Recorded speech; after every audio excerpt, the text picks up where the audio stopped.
My name is Alicia Spence and I'm the Director of Services for the African Caribbean Community Initiative based here in Whitmarines and Wolverhampton.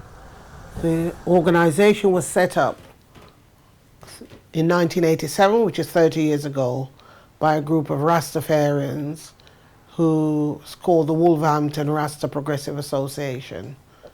And it was done in response to the disproportionate numbers of African Caribbean people within the mental health services here in Wolverhampton and the lack of appropriate care and support for them.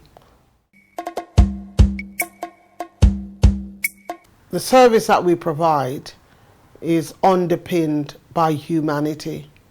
That when people come through our door, we treat them with dignity, with respect, recognizing that, as they often say, but for the grace of God go I. And so, because people are having those challenges in their lives at the time, then we have a responsibility to try and help bring some healing, some recovery to the situation that they're faced with. So one day a week we have a program that's held out there in the community, in a community centre, where between 8 and 10 of our members, as we call them, are supported by a staff and volunteer to shop and cook and prepare healthy meals, because diet's very important, and quite often with some of the people we work with, because of the medication, they're prone to weight increase. And if they're not on a balanced, healthy type diet, then that's going to exacerbate those kind of health issues. We also have a very vibrant women's group where the women will get together and talk about issues which affect them as women and general issues, or they may do a little bit of knitting or a bit of sewing, but it's quite a safe space. And the women's group is usually quite good in terms of new referrals that we get, particularly women, as a way of introducing them into ACCI service. Many years ago I was assaulted, and ACCI took me under the wing because I had mental health problems. The women's group, and they found me a flat and wanted to help me with various things, women's group and holidays and whatever. Recently I had a bereavement and they supported me again, and they stood by me again. They've been like a family to me ever since and helped me with different things, and I'm really glad that God brought me to them. So God bless them all, God bless them. There's a program of football, particularly for the men, where they go football on a Monday afternoon. That's about physically keeping fit. It's about team effort and that kind of thing. Also, we have a service user led Hearing Voices group, and that group is for people who hear voices, and it's an opportunity for them to share with each other how they cope, what are the coping mechanisms, and it's quite a self-supporting group. I like to go in the e-voices group and say I think of the session, what's going on, and I like to say I like to play pool here. To sort of watch good programs on TV and listen to music, When I became sick, ACCI looked after me properly, they cared for me, they didn't forget anything about me. They used to encourage me to be self-independent, and they really boosted my self-esteem in life. So I'm so thankful to the work that ACCI have done for me in my life.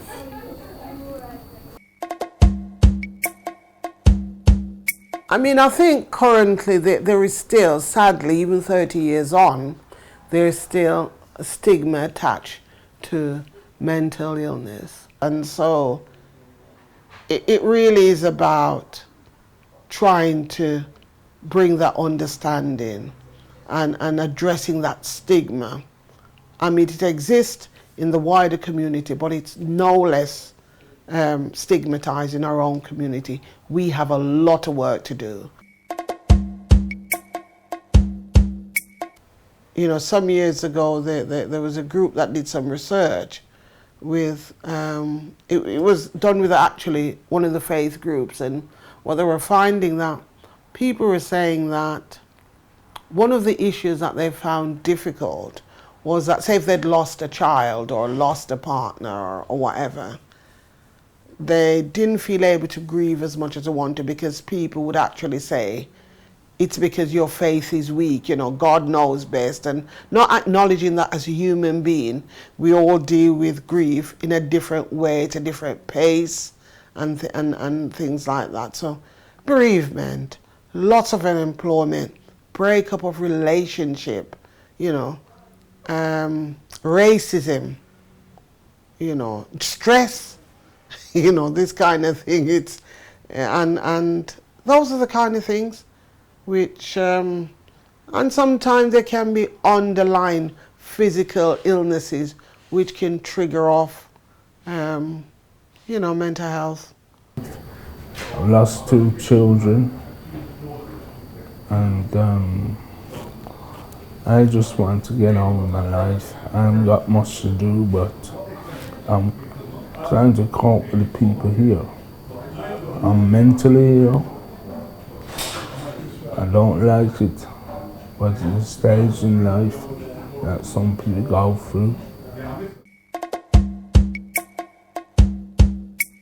I think one of the main changes has been the reduction in funding in health and social care, particularly, you know, within, say, the community. Lots of groups have lost funding who provided support for people. And I'm not talking specifically, say, just for the African Caribbean community. I'm talking about generally people within the communities where there were, you know, self-support groups or this kind of thing.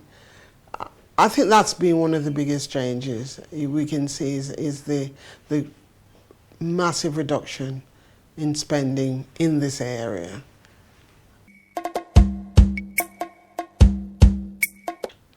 We've just completed our business plan, and we recognize that, you know, the days of sitting back and waiting for grants are over.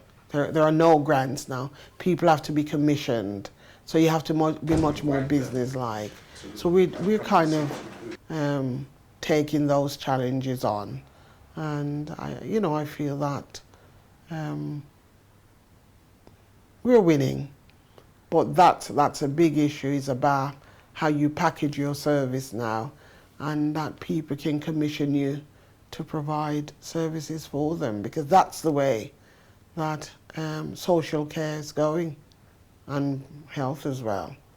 So we recognize that, you know, gone are the days of just waiting for a grant from the local authority. So those are some of the things that we're having to work on currently, so that we can have sustainability and be around for at least another 30 years or more.